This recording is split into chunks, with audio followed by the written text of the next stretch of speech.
A paz do Senhor a todos, um ótimo sábado. Paz do Senhor. Pessoal, não se esqueçam de curtir, compartilhar o vídeo e se inscrever no canal se esse vídeo chegou até você e você não é inscrito. Tá? Hoje vamos em Êxodo 6, 7 e 8, as 4 primeiras pragas do Egito. Mas antes, vamos orar? Senhor Deus meu Pai, te agradecemos, Senhor, mais uma vez poder estar meditando na Tua Palavra, Senhor. Nos guia, Pai, nos revela, Senhor, o oculto e o escondido, Senhor, da Tua mensagem, Senhor, para que, Senhor, nós se aproximamos cada vez mais do conhecimento, Senhor, dado por Ti, por mais ninguém, Senhor, em nome do Senhor Jesus, Pai. Amém, Senhor. Pessoal, aqui, logo no começo, 6, versículo 1, diz assim: Então o Senhor disse a Moisés: Agora você verá o que vou fazer a Faraó, pois por mão poderosa os deixará ir e por mão poderosa os expulsará da sua terra. Então aqui, que nem aquele ditado que diz assim, eu não fui por força maior, tipo, por uma força que não que eu não tenho como evitar, né? Deus está falando aqui, vai ser por mão poderosa, que eles não vão ter como evitar aquilo. E então eles vão te expulsar, eles não vão deixar que vocês saiam com suas pernas, eles já vão empurrar para fora para ir logo, né? Tipo, vai logo que vocês estão dando trabalho aqui. Aí aqui vai falar, Deus promete livrar o seu povo, tem um pouquinho da genealogia de Moisés e Arão, e lá no 7, versículo 1, diz assim: Então o Senhor disse a Moisés: Veja, eu o constituí como Deus sobre Faraó, e o seu irmão Arão será o seu profeta. Aqui tem 3 pontos importantes, Bruno. Primeiro, Deus constitui Moisés como Deus, mas, vírgula, sobre Faraó, né? Para Moisés, ele já deixa bem claro aí que é limitado. Né? Deus atribui poderes a Moisés, né? Tanto que ele manda levantar o cajado aqui, manda ali, manda aí, manda voltar, mas é sobre Faraó, sobre o Egito, né? E Arão será como seu profeta. Então, assim como Deus fala e Moisés replica, Moisés vai falar e Arão vai replicar, né? Para fazer ali o trabalho dele dentro do Egito. Feito isso, aqui vai dizer que as coisas que eram feitas por Moisés e Arão era desfeita pelos magos do Egito, né? Pelos sábios, né? Desfeitas, então, não. Desfeitas? Desfeitas? Desfeitas assim, desmoralizadas, vai. Eles repetiam as mesmas coisas. Não, mas eu digo assim, desfeitas de que tipo assim, tanto faz, tanto fez, porque vocês fazem aí, nós faz aqui. Ah, mas aí eu não entendi essa palavra de outra forma. De que ele retirou, né? Não, eles copiavam, vai. Eles faziam os mesmos... Eles faziam as mesmas coisinhas, coisas. E aqui, o faraó chama os seus magos, né? E quando Arão joga ali o seu bastão no chão, os magos jogam uns deles e vira a cobra também. A diferença é que a cobra de Arão come as cobras dos magos do Egito, né? E aí a gente vem começar aqui pela primeira praga. A primeira praga, as águas viram sangue, né? E a gente, quando chegou lá no 4 a gente percebeu uma separação de coisas aqui. Por quê? Porque como o faraó aqui atrás ele chama os magos, né, para repetir aquelas coisas, para provar que o Deus de Moisés e Arão não era tão poderoso, não era tão maior do que os deuses que eles tinham, né, Deus começa com algumas primeiras pragas, né? Então a primeira praga, transformar água em sangue, e isso era um confronto direto com um deus Nilo, com o deus Rep deles, que era o deus da fertilidade.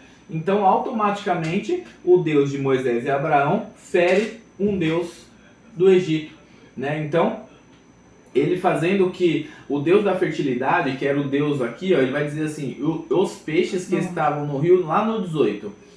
7:18? Não, 7:18, perdão. Os peixes que estão no rio vão morrer, o rio vai cheirar mal e os egípcios terão nojo de beber da água do rio. Então peraí, o Nilo, achou? Sim. O Nilo, que representava o Deus da fertilidade, vai morrer aquilo que era fértil, a criação dos peixes. Vai cheirar mal. Um Deus que cheira mal, me ajuda. E também os egípcios terão nojo dele. Então os egípcios vão ter nojo daquilo que representa o seu próprio Deus. Olha que absurdo, né? Só que aí, o que acontece? Vêm os magos e repetem as mesmas coisas para Faraó. Então eles também conseguem transformar água em sangue, né? E aí, Faraó nega o pedido deles porque está com o coração endurecido, né? O coração dele, Deus diz que endurece o coração dele, mas por quê? Porque eles repetem, então Faraó fala, então também não tem tanta moral para falar comigo, não vou fazer. Segunda praga, capítulo 8, a praga das rãs. O rio produzirá rãs em abundância, que subirão e entrarão em sua casa, no seu quarto de dormir, sobre a sua cama, nas casas dos seus oficiais, sobre os povos e sobre os fornos, sobre suas amassadeiras, que é onde fazia comida. Imagina, um monte de rã em cima de onde faz comida. Aqui, a segunda praga lembra os egípcios da sua deusa Requete, que era uma deusa que tinha a cabeça de rã, né? Quem nunca viu os deuses do Egito, que cada um tem uma cabeça diferente. Um tem cabeça de águia, outro tem uma cabeça de cachorro. Se eu não me engano, Anubis, né? Que é do noturno lá, tem o deus que tem a cabeça de cachorro. Então, cada deus deles lá tinha um corpo de homem e uma cabeça específica. E aqui a rã representava a Requete, que era a deusa rã, né? Que ela era atribuída a ela o poder de criar as coisas, né, de criação. Então, conforme a quantidade de rãs que estava saindo do Nilo, ela era vista como mal aos olhos deles. Por quê? Porque ela não era uma deusa má. Ela não tinha essa visibilidade de má. Mas como foi muitas, ela passou a ser vista como má. Né? Exatamente. Só que aí, o que acontece? Os magos também vão lá e fazem a mesma coisa, né? Cadê? 8:7. Então os magos fizeram o mesmo com as suas ciências ocultas e fizeram aparecer rãs sobre a terra do Egito. Então, na verdade, eles tentavam equiparar, né, o poder de Moisés, porém eles ajudavam Moisés, né? Porque se Moisés, por exemplo, mandou aparecer 1000, eles iam e mandavam aparecer mais 1000, né? Tipo, vacilando. Em vez deles pensar no contra, né? E aí, eles dizem assim: peçam ao Senhor que tire as rãs de mim e do meu povo, então deixarei que o povo vá e ofereça sacrifícios ao Senhor. Aqui tem outro segredo fechado, Bruno. Que o Deus mau, né, digamos assim, os malignos do Egito, né, porque ele não era o maligno que faz a cabeça deles para pensar naquilo, né? Ele consegue fazer, mas ele consegue copiar o que Deus faz, mas ele não consegue desfazer o que Deus faz. Olha, então o inimigo de suas almas, ele até copia o que Deus faz, mas ele não consegue desfazer o que Deus faz. Né? Então, até tem uma palavra na Bíblia, que a gente ainda vai chegar nela lá esse ano, que diz assim, que o diabo ele vem até em anjo de luz. Quem tem anjo de luz? Deus. A única coisa que ele não conseguiu fazer igual era ser o próprio Deus. O resto ele consegue copiar. Agora ele não consegue desfazer aquilo que Deus fez. Ah, não tem como. Ele até tentou tocar na vida de Jó. E aí Deus permite ele tocar um pouquinho, depois coloca tudo de volta. Ele não volta lá para tirar tudo de novo. Tem muito a ver com aquela frase também, né? A porta que ele abre, ninguém fecha. Que ele fecha, ninguém abre. Exatamente. Aí, lá no capítulo 9, ixi, eu não vou deixar nada lá para Bruno aqui. No 9 não, no 8. Lá no 8, no 10, Faraó responde: amanhã, não, peraí, deixa eu vir antes então, porque senão vai ficar controverso. No 9 diz assim: Moisés disse a Faraó, 8:9, tenha a bondade de me dizer quando é que devo orar por você. Então está nas suas mãos acabar com a praga. Quando que você quer que eu ore por você? Aí Faraó diz: amanhã.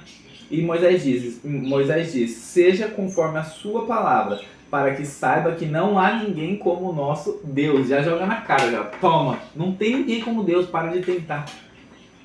As rãs se afastarão de você, da sua casa, dos seus oficiais e do seu povo, ficarão somente no rio.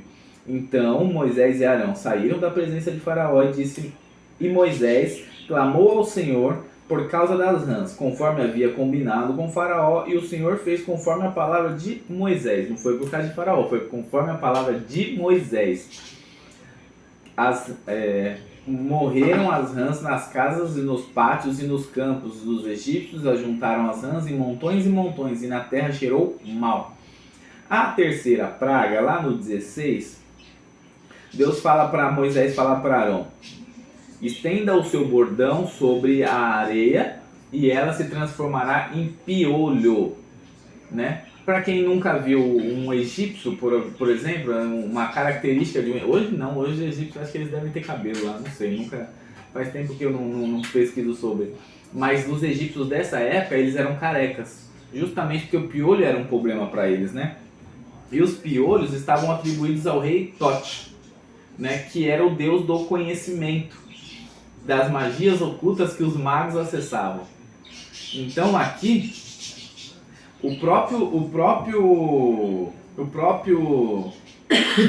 aqui foi uma amostra de Deus para eles, que o próprio Tote não livraria eles daquilo, não daria o conhecimento para eles daquilo.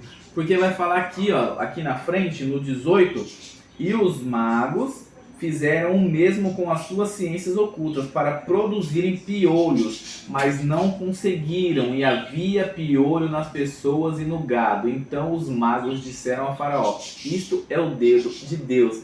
E, nossa, lembra quando está escrito em Apocalipse que todo do joelho se dobrará? Olha, até gagueja. Todo joelho se dobrará. E toda língua confessará que Ele é o Senhor. Impressionante, né? Sim, e é interessante aqui também que, assim, você vê que tudo Deus permite. Sim. Quando chega uma hora ele fala não. Exatamente. Esse você não vai replicar, então quer dizer, tudo pela permissão de Deus. E ele fez tudo isso justamente para endurecer o coração de Faraó. Sim. Não era porque os magos eram bons e Faraó era... não sei dizer a palavra, mas tipo assim, Deus, ele foi através de Deus para quê? Para que o nome dele fosse glorificado. Exatamente. Só que aí, aqui são 3 primeiras lições, Bruna. Os deuses do Egito ferindo o Egito. Foram as 3 primeiras pragas. Só que aí a gente vai ver no texto, aqui no versículo 20... Acho que também mais desbancando, né? Tipo assim, olha o Deus de vocês, cadê o Deus de vocês? Exatamente.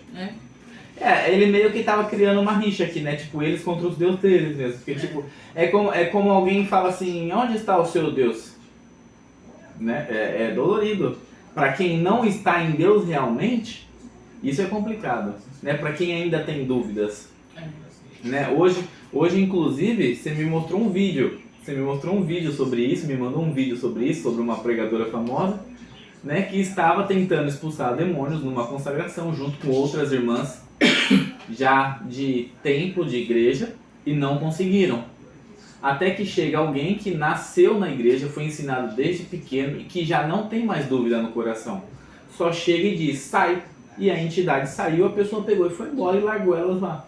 Mesmo depois delas 15 minutos lá tentando expulsar e não saía, passando vergonha. Mas isso por quê? Por causa da dúvida. É como se o inimigo ali estivesse falando para ela assim: e aí, cadê o seu Deus? Ele sabe que Deus pode, mas ele sabe que se ele ferir você no seu sentimento, no seu íntimo, vai entrar a dúvida, e Deus não trabalha na dúvida. Deus trabalha no direto, na confiança, na fé, na provisão. Entendeu? Sim. Lá no 8, versículo 20, vai falar que vai vir a 4ª praga. Qual que é a 4ª praga? São as moscas. Só que aqui, no 22, ele diz: naquele dia separarei a terra de Gósen, onde mora o meu povo, para que nela não haja enxames de moscas, e você saiba que eu sou o Senhor no meio desta terra. Farei distinção entre o meu povo e o seu povo. Amanhã se dará este sinal. Assim o Senhor fez, e vieram grandes enxames de moscas à casa de Faraó, às casas dos seus oficiais e sobre toda a terra do Egito. E a terra ficou arruinada com esses enxames.